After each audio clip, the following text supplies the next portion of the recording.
buenos días a todos. Gracias por estar aquí. Después del compromiso adquirido por el Instituto Cervantes y la Fundación Mujeres por África para promover el uso del español en el continente africano, queremos conocer cómo se va a llevar a cabo ese protocolo de actuación, cómo va a influir en la población a la que va dirigida, principalmente a las mujeres africanas, y cómo hispanistas africanas que están estudiando aquí en España van a ejercer en un futuro muy próximo como profesoras de español en distintos países del continente africano. Entramos ya en materia. Como se ha ido comentando a lo largo de la conversación que tenían el director del Instituto Cervantes y la presidenta de la Fundación Mujeres por África, uno de los principales objetivos de este acuerdo es promover el uso del español en el continente africano. Y como decían ellos, ya hay muchísimos estudiantes de español en África. Richard, Carmen. Pues sí, como decían en la introducción, en África tenemos registrados o localizados más de 1,5 millones de estudiantes de español. De ellos digo registrados porque en realidad, por ejemplo, el estupendo trabajo que se hizo, se publicó en 2014, coordinado desde la Embajada de Nairobi con Javier Serrano sobre la enseñanza del español en el África subsahariana, consiguió datos de solo el 55% de los países del África subsahariana, es decir, que hay 22 países de los cuales todavía no tenemos datos, pero aún así se llega a más de ese 1,5 millones de estudiantes, de los cuales curiosamente el 92% estudian en el África subsahariana y solamente un 8% estudia en el norte de África. Algo interesante y curioso también es que cuando hablamos de los DELE, de la certificación del español como lengua extranjera, las cifras son inversas y pasa al revés. Tenemos el año pasado, por ejemplo, 2017, el 88% de los estudiantes que se examinaron del DELE en África lo hicieron en el África del Norte y solo un 12% lo hicieron en el África subsahariana. O sea que yo creo que además sería un momento muy importante apoyar, por ejemplo, la renovación de ese estudio que se publicó en 2014, pero que tenía datos de 2011 a 2013, sería un momento excelente poder renovar, actualizar ese estudio para ver si realmente cómo ha ido evolucionando esa cifra en África en general y en África subsahariana, y también poder ir incorporando datos de esos 22 países que se quedaron, que no se pudieron aportar. ¿Y por qué ese interés en el español en el continente africano? A mí me gustaría simplemente concretar antes de perfilar o dibujar un poco el mapa actual de África. ¿Qué llevó a que las diferentes colonizaciones precedentes que hubo, por qué marcaron el continente de esta manera y cuál es el resultado actual? Es decir, tenemos que pensar siempre en los tres grandes flujos, las colonizaciones, la lusófona, la anglófona y, por supuesto, la francófona, que fue la primera. Y por qué ellos han dejado una manera de pensar, una manera de estudiar y una manera concreta también de orientar la educación, que ahora mismo es lo que puede resultar quizá lo que en algunos casos pensemos, pues no hay manuales de texto adecuados, quizás sí, simplemente siguen el compás diferente al que podríamos seguir en otros lados. Sí, evidentemente hay unos sistemas educativos que vienen con préstamos muy claros de otras lenguas, como es el francés, concretamente, que con su asimilacionismo, ¿sabes una buena palabra? Asimilacionismo, es decir, replicando el sistema educativo francés, daba pie a que lenguas como, por ejemplo, el español fueran la segunda lengua de estudio en la educación secundaria y, por supuesto, en la universidad. Los ingleses pues, tenían otra manera de pensar, los británicos pues, dejaban un poco más las lenguas oficiales que tomaran su libre posicionamiento, y ya en los estadios altos de la educación pues, sí que se estudiaba ya el español. Y los lusófonos, el sistema lusófono también era un poco más, no de réplica de lo que tenían en su país, pero sí que daba pie también a que hubiera algo de español en su alacena de estudiantes. Evidentemente, estos grupos de este interés y estos grandes números a los que hacías referencia, Desiré, como los 412.525 que nos decía Javier Serrano Vilés en su anuario del 2014 de Benín, o los 112.000 que hay en Costa de Marfil, o los 107.000 que hay en Senegal. Todos estos datos se deben a eso, a esa réplica del sistema educativo francés que daba pie a un interés por el español. Pero una cosa que es muy interesante, yo creo, y que no reflexionamos lo suficiente sobre ello, y hablo por gente que vive en el país, no por lo que yo realmente recuerde, pero sí que la visión que tienen en África de España que evidentemente ya no voy a hablar del fútbol y de tantas otras cosas que también son presentan un incentivo bastante interesante, pero donde veo que también hay no sé si la palabra correcta es filón, pero por lo menos una manera de trabajar o de orientar los análisis es hacia Iberoamérica, porque realmente ellos ven reflejado en ellos mismos lo que Iberoamérica era hace unos años. Es decir, potencialmente ellos observan que su futuro puede seguir de la mano del que actualmente está Iberoamérica. No nos olvidemos tampoco que América Latina tiene a Estados Unidos encima, geográficamente me refiero, con un número, 48 millones de hablantes de español, y también ellos ven de alguna manera la salida, no solo para España, sino para América Latina. Y perdona que me estoy comiendo aquí el tiempo, y hay gente que tiene cosas más interesantes que yo seguramente que decir. No, bueno, yo veía a Sally asintiendo con la cabeza con respecto a esto que estabas comentando acerca de América Latina. Ay, sí, perdón. Sí, porque estoy trabajando sobre esto, la enseñanza del español como lengua extranjera en África, y sí que hay muchas semejanzas entre las realidades sociales en Iberoamérica como en África. Y creo que entonces por estas semejanzas se puede aprender, el uno puede aprender del otro, y por eso creo que sí, podemos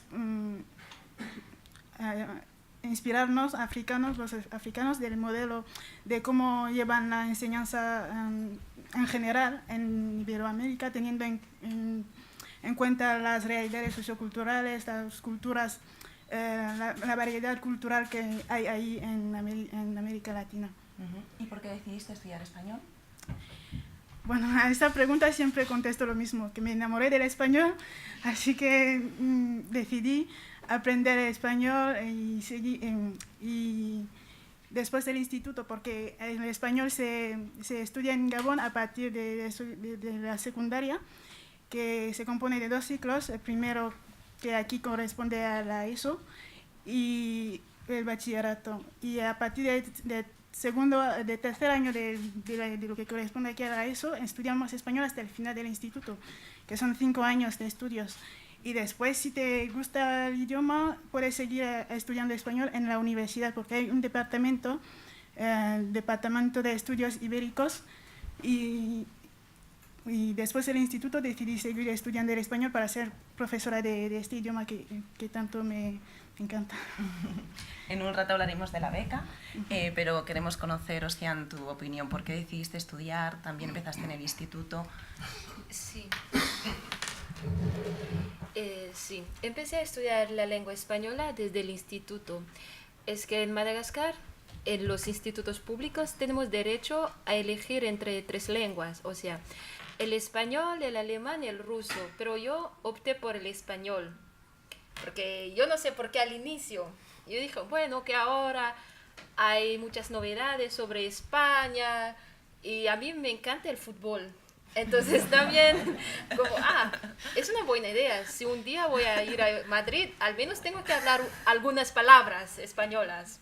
Y claro, y después tuvimos clase de español como 2 horas a la semana. Y la profesora era muy maja, nos ayudaba mucho. Ella nos esperaba. Así que yo dije, bueno, que yo también quiero ser como esta profesora. Porque al ser tan maja, ayudar mucho a la gente, es como un buen modelo. Y después había como las canciones españolas, así. Y todo el mundo hablaba el inglés, el francés. Y casi nadie hablaba el español. Entonces me dije, pues si todo el mundo habla el francés y el inglés, ¿por qué yo no voy a hablar el español? Así pues, destacarme de los demás. Porque claro, el inglés todo el mundo puede comprender. Y el español, así, hace 7 años. Pero ahora sí que la gente empieza a estudiar la lengua española. Y después a la universidad opté por estudios hispánicos, porque como estaba tan inspirada por esta profesora, con la lengua, con el fútbol y todo, me dije, pues sí, que tengo que hacer el estudio hispánico. Y mi madre también me aconsejaba, sí, que con esto puedes viajar en algunos países hispánicos, no solo en España que puedes viajar, pero porque a mí también me encanta viajar. Y viajar sin hablar una lengua de este país es un poco peligroso porque puedes perderte en cualquier sitio. Y si que hablas la lengua, sí que jamás no vas a estar perdida, claro.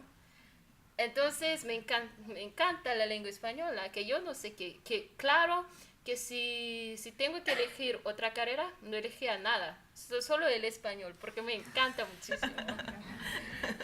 Sí. ¿Y cómo ha sido la experiencia con la beca de la Fundación Mujeres por África? ¿La recomendaríais a otros estudiantes? ¿Qué diferencias hay con respecto a estudiar en Gabón o en Madagascar y venir aquí a una universidad y perfeccionar el español?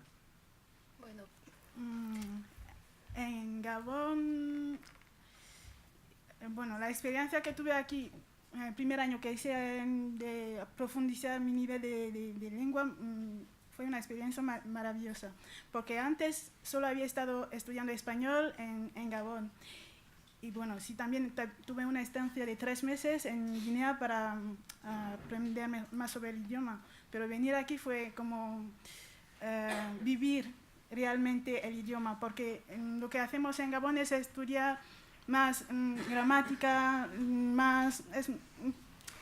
son estudios más teóricos. Para vivir el idioma necesitaba vivir en un contexto donde se practicaba todo el día. Y entonces venir aquí ha sido una oportunidad para mí para realizar este sueño de ver cómo se habla el español en el contexto en el que lo estudié, porque estudiamos el español con manuales realizados por y para Europa, para España. Y entonces necesitaba ver todo lo que había estudiado de manera real. Y la verdad que estudiar este idioma en la Universidad de La Rioja fue una experiencia muy interesante, muy enriquecedora, porque descubrí la cultura española y también la gente española como es de verdad, porque ahí donde estoy ahora, en Logroño, es muy fácil relacionarse con la gente.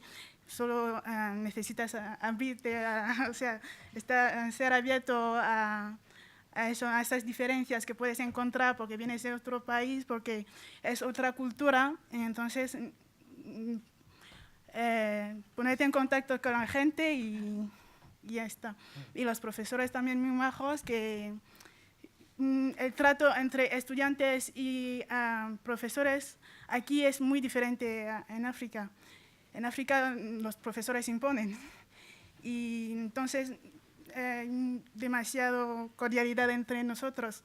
No es esta familiaridad entre los profesores lo que hace que nos da miedo acercarnos a ellos y entonces no podemos practicar el idioma, pero aquí los profesores nos ayudaban y no solo en clase, pero fuera también del aula quedábamos con ellos para tomar un café, lo que es necesario para poder practicar el idioma y lo que nos falta en África, porque solo estudiamos pero no practicamos nunca ni entre nosotros ni entre los profesores, que también es algo que tenemos que cambiar en el método de enseñanza, porque si nunca hablamos no podemos practicar y el aprendizaje es más difícil. Sí, quería intervenir, gracias Sally, en lo que estabas comentando. Viene un poco relacionado con lo que decía antes de los manuales. Cuando hablamos de los manuales no nos referimos necesariamente a que el manual sea de mala calidad, ni que por una parte no refleje a lo mejor la realidad, digamos, geográfica en el ambiente en el que se mueve, sino que la metodología está orientada a un sistema, a una visión de la lengua y del aprendizaje de la lengua muy determinado. Concretamente en el mundo francófono se utiliza, como decía Sally un poco, se prescinde mucho con respecto a lo que hacemos en otra vía más, digamos, hispana o más anglosajona sobre el método comunicativo. Ahí es más gramática, traducción, memorización de léxico, y eso, como muy bien está ejemplificando Sally, y que por cierto pone en relevancia la beldad y la maravilla de este programa de becas, porque realmente las transporta a estas estudiantes a una realidad comunicativa, donde hay que comunicarse, y si un manual o un sistema de enseñanza está orientado a una falta de comunicación real, sino a un aprendizaje, entonces no hay algo que nos falla. Necesitan realmente la experiencia a pie del cañón. No sé si queríais. Sí. Yo, en relación a lo que estabais comentando, creo que también es muy importante. Sally comentaba lo importante que ha sido la experiencia de estar en un país hispanohablante. Si no me equivoco, la mayoría de los profesores de secundaria en África y la mayoría de los estudiantes no ha tenido la posibilidad o no tienen la posibilidad de estar en un país hispanohablante. Y después también hay muchísimos problemas en la parte tecnológica. Muchos profesores no tienen en sus aulas pues, sistemas para poder escuchar audiciones o ver vídeos, o sea, ver interactuar a hispanohablantes, lo cual hace que entre eso y muchos profesores que tampoco están a lo mejor muy capacitados o actualizados en la metodología que entiende la lengua como comunicación, hace que ellos mismos empiecen a dar un tipo de clase de gramática, traducción, de comentarios de textos, de gramática, o incluso a preparar también a exámenes de ese tipo, lo cual hace que esa falta de medios les lleve, a lo mejor tienen un manual que está pensado como en la lengua como enfoque, como comunicación para comunicar con otros, pero les lleva a este tipo de enseñanza más tradicional, más centrada en la lectoescritura en vez de en la oralidad, además en un país tan oral como África, precisamente por esa falta a veces de materiales o de estructuras. Por eso creo que no solo es importante, por supuesto, crear un manual desde África que cubra las necesidades del estudiante africano y que incorpore realidades como el español en Guinea Ecuatorial o la influencia que ha tenido tan importante África en las culturas hispanoamericanas y españolas, sino también ofrecer esa tecnología, ofrecer esa posibilidad de poder escuchar audiciones, ver vídeos o acceder a Internet que no tienen las escuelas, porque si no, aunque tengas un libro comunicativo, vas a entrar en la misma dinámica, creo. Ocean, sí, cuéntanos tu experiencia aquí en la universidad, o si tienes algo que comentar acerca de estas necesidades. Sí que tengo muchas, pero no sé con qué empezar. No, ¿qué diferencias has encontrado a la hora de estudiar aquí en España? Bueno, yo puedo empezar por mi llegada. Al aeropuerto ya tenía un choque, porque aquí la gente usa tú, y nosotros estamos acostumbrados con el usted. Sí, por el francés, sí, la influencia del francés. Entonces, la Universidad de La Rioja y la Fundación Jefe, ellos hicieron como una pequeña conferencia en la Universidad de La Rioja. Y allá la presidenta me trataba de tú. Estaba como, ¿cómo ella puede tratarme de tú? Que yo soy una persona así, ella es una persona tan alta como la presidenta. Entonces ella me dice, no, Ocean, aquí la gente se tutea, que no pasa nada. Y digo, pues es interesante, que tengo que acostumbrarme ahora. Y Mariona también me dijo, sí, que ahora no hay ningún problema así. Y sobre la lengua, sí que es diferente estudiar la lengua y aplicar la lengua. Por ejemplo, una anécdota, aquí en Madagascar estudiamos como venga, significa como venga. Y aquí la gente dice, venga. Y me acerco y la gente, no, que no tienes que acercarte. Venga significa como chao, adiós. Entonces era como así. Y que ahora las expresiones, la lengua española, ahora cada día estoy aprendiendo más, que no solo con la gente de España, pero también de los de países hispánicos.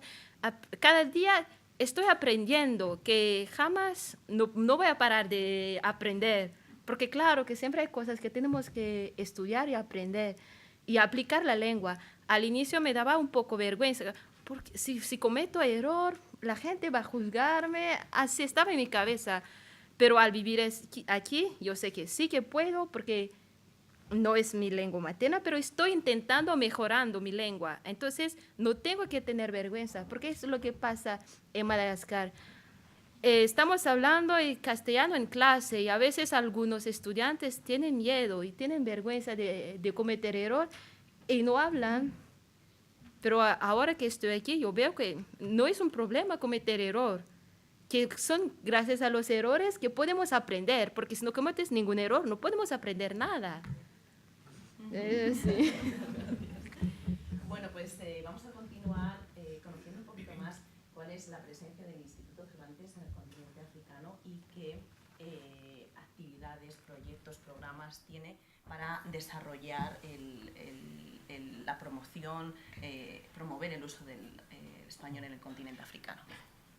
Bueno, pues como ya se había mencionado hasta ahora, pues hay, sobre todo en el norte de África hay 11 institutos y hay evidentemente uno en África subsahariana, que es Dakar, que pronto podrá lucir ya el lustre de ser instituto y no aula, con lo cual podrá ser un sitio privilegiado para desde allí poder orientar todas las actividades para la África subsahariana, con lo cual estamos muy contentos con todo lo que se pueda salir de ahí. Evidentemente nuestra presencia en África no es grande con respecto a otras áreas geográficas del mundo, pero damos mucha guerra, chillamos mucho, hemos trabajado mucho últimamente con las posibilidades que tenemos para hacer acciones o misiones académicas en África, participar en todos los congresos que podamos de hispanistas o de promoción del español.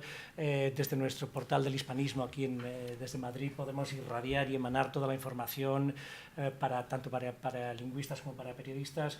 Y bueno, antes cuando estábamos así hablando entre pasillos, se me ocurrió que una de las iniciativas que tiene el Instituto desde el año pasado, desde octubre del año pasado, es la Tribuna del Hispanismo. Entonces, que consiste en una presentación, en debate. Hoy es la italiana, están todos invitados, y entonces comprometo ya al director y al secretario para que haya una de África, evidentemente, porque tendremos que contar con la presencia de hispanistas africanos y varias, y algún español para una mesa redonda. Pero nuestras acciones son en ese sentido. Pues hemos hecho, Carmen podrá profundizar más, Carmen Pastor, sobre las acciones que hemos hecho concretamente en estos últimos años en Costa de Marfil, porque se ha hecho una gran labor de formación de profesorado y de acreditación de exámenes de DELE, o sea que si Carmen quieres tomar la palabra en esto. Sí, como decías, aparte de las 12 sedes del Instituto Cervantes en toda África, que obviamente organiza muchos cursos de lengua, formación de profesores, convocatorias para los DELE, ofrece actividades culturales y abre sus bibliotecas para todo el mundo, también se han hecho acciones de formación, sobre todo en otras ciudades en las que no hay un Instituto Cervantes,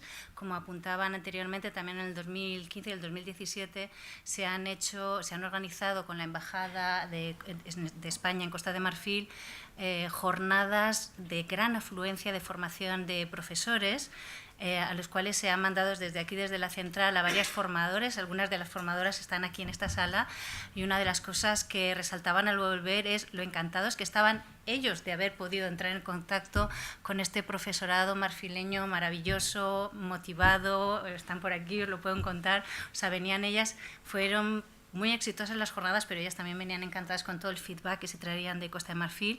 También este año, desde el Instituto Cervantes de Rabat, se está planeando y organizando también una jornada de gran afluencia para profesores de español en Mauritania, en Nouakchott. También hemos participado, pues como decía Richard, se ha apoyado recientemente al primer Congreso Internacional Hispanoafricano de Literatura, Lingüística y Traducción en Abiyán también, que ha organizado, y además hemos mandado también un ponente desde el aula de Dakar. También aquí, como comentaba antes, el Instituto Cervantes cofinanció y apoyó este estudio de la enseñanza en África subsahariana, que repito, ojalá se pueda actualizar. Y también en esta casa se celebró en el 2008 el primer Congreso Internacional de Estudios Literarios Hispanoafricanos. Y hoy, por ejemplo, nuestro director acaba de firmar también un protocolo de actuación con la Fundación Mujeres por África, o sea que se va haciendo como se puede, pero yo creo que gotita a gotita se van haciendo cosas. Pues hablarnos de ese protocolo de actuación. Hemos visto así a grandes rasgos qué es lo que se pretende hacer, pero ¿cuál es el planteamiento? Bueno, pues lo primero que hay que hacer es, tal y como reza el convenio, formar el grupo de trabajo. Un grupo de trabajo que estará compuesto por 2 personas del Instituto y 2 personas de la Fundación para delimitar y observar cuáles son las carencias los lugares por donde podemos mejorar. Evidentemente será lo primero que tengamos que hacer. Una vez que estén ya definidas y ubicadas, pues habrá que trabajar en ese sentido. Evidentemente parece que el tema del manual es una cosa que sale en todas partes. Nosotros, como sabéis, el Instituto Cervantes no tiene dentro de sus acciones la elaboración de manuales de texto, puesto que no entramos, curiosamente, en competencia con el sector editorial, sino que lo fomentamos, lo difundimos. Pero sí que somos los mejores difusores y canalizadores de la información, con lo cual en esa vía sí que podemos buscar una manera, y por por supuestísimo, de prestar asesoramiento. Aquí tenemos los grandes especialistas que pueden definir cuáles tienen que ser las líneas de trabajo. Perdón que te estoy semidando la espalda, Sally, pero es que es un poco... definir cuáles tienen que ser las líneas de actuación y los contenidos, las líneas metodológicas que se adapten a la realidad, no solo geográfica de África, sino actual, del año en el que vivimos, ¿no?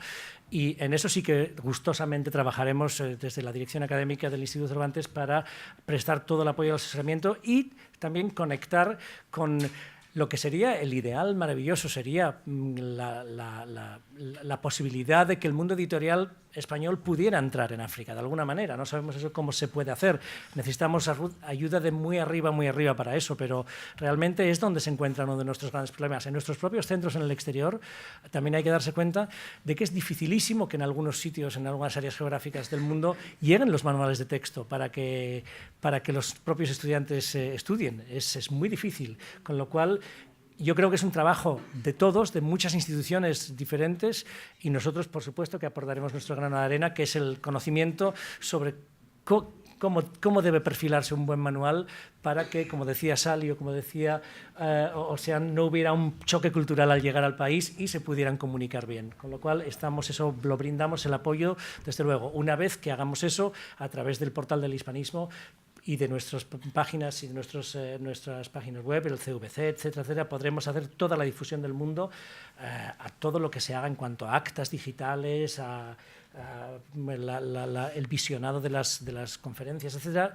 Eso será una gran labor porque sí que tengo que reconocer que contamos con un prestigio que puede ser de mucha ayuda para todo esto, pero también conocemos sobre el terreno nuestros equipos internos que no tienen tanta lucidez en el mundo exterior porque están trabajando desde sus despachos, saben orientar perfectamente cómo tienen que ser esos manuales y cómo deberían ser y dónde poner en contacto a la gente para que esto sea una realidad. Carmen, ¿querías añadir algo más? Pues creo que lo ha dicho todo Richard. Yo creo que muy importante al sentarse en ese grupo de trabajo es no tener una perspectiva desde Europa, sino escuchar sobre todo la perspectiva desde África. África es un continente multilingüístico, multicultural, eso puede aportar muchísimo una riqueza a unos materiales de aprendizaje de lengua.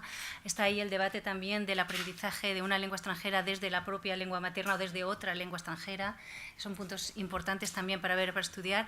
Creo también que aunque se cree un manual, eso no va a tener éxito si no se apoya con esa parte técnica, esa posibilidad que puedan tener de escuchar a hispanohablantes, de interactuar con hispanohablantes, incluso con videoconferencias para profesores en su actualización, y que tampoco funcionará si el profesorado que recibe esos manuales no tiene una formación metodológica de cómo enseñar esa lengua como vehículo de comunicación y no solo como ejercicios de destripar gramaticalmente o lingüísticamente la lengua.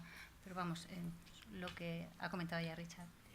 Sí, es muy interesante vuestra opinión, sobre todo la vuestra, porque vosotras estáis en el terreno, ¿no?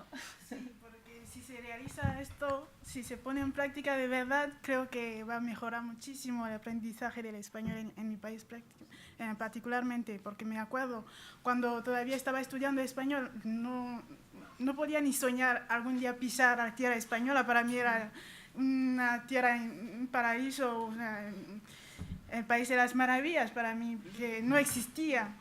Pero cada cosa que me recordaba España era para mí un encanto. Una profesora española, ¡oh! es que me ilusionaba. Y solo tuve la oportunidad de estar en contacto con una profesora de español en la universidad. Y cada vez que tenía clase con ella, es que me ilusionaba, me levantaba alegre porque iba a tener una profesora española que me va a explicar qué es la literatura, que va a vivir el idioma delante de mí. Y cada película que podía conseguir, porque como comentaba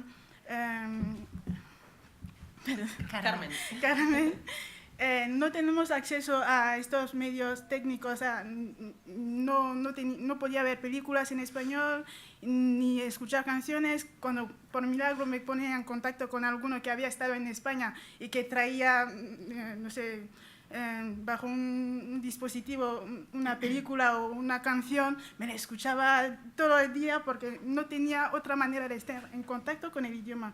Y entonces, si de verdad se pone en práctica todo lo que se propone aquí, creo que será una ventaja para nosotros estudiantes enamorados del idioma, porque necesitamos esto para soltarnos. Como comentaba Ocean, entre nosotros hay mucha vergüenza para practicar, y los que tienen el valor de decir, me da igual cometer errores cuando hablo, pues no tenemos a nadie para apoyarnos. Los profesores, que la mayoría han sido formados también en Francia, por lo que comentabas antes, que seguimos el modelo francés. La mayoría de nuestros profesores han sido formados en Francia, entonces no se sueltan tanto en español como si hubieran tenido la oportunidad de practicar el idioma como yo, por ejemplo. Y son más del método tradicional de enseñanza del idioma, no practican con nosotros. Y necesitamos esto, necesitamos estar en contacto con alguien que hable español, aunque sea por videoconferencia, por cualquier manera, pero necesitamos un contacto práctico directo con el español. Y esto nos va a ayudar mucho, porque muchos no tienen la oportunidad de salir de España. Y el otro problema, aunque estemos cerca de Guinea Ecuatorial, el problema es que no hay tanta amistad entre españoles y guineanos. No sé, en mi caso particularmente, durante la formación para ser profesora de español como lengua extranjera, estudias español y al penúltimo año de tu formación tienes que hacer un viaje lingüístico a España. Y era un convenio que tenía antes mi país con España. Pero en mi caso no pude ir por problemas de papeles y me fui a Guinea Ecuatorial. Me encantó la experiencia, fueron 3 meses maravillosos porque hablaba español ahí y me daba igual con quién, ya sea con españoles o con guineanos, hablaba español todo el día. Pero cuando volví, los otros compañeros que habían tenido la oportunidad de hacer la misma formación pero en Salamanca, todos estaban orgullosos de estar en España y bueno, como si yo que había estado que había estado en Guinea Ecuatorial, que no sabía para nada tu formación. Pero no, ¿cómo que no? Porque yo aprendí muchísimo, además en un contexto que parecía mucho al mío.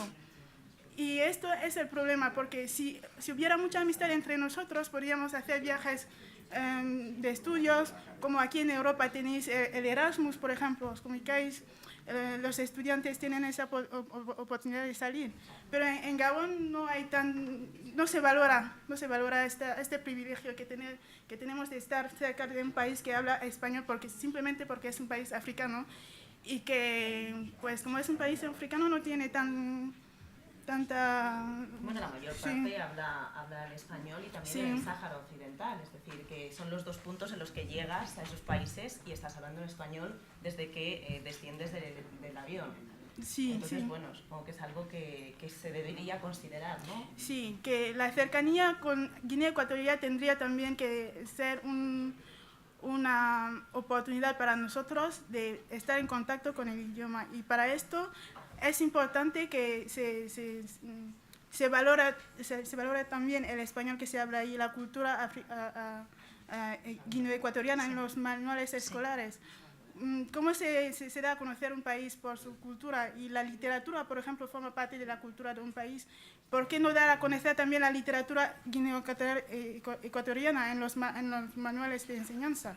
Porque yo he tenido la suerte, la oportunidad de leer muchas novelas de, por ejemplo, María Suangué, que es una tradicionalista, y de otras escritoras más modernas como...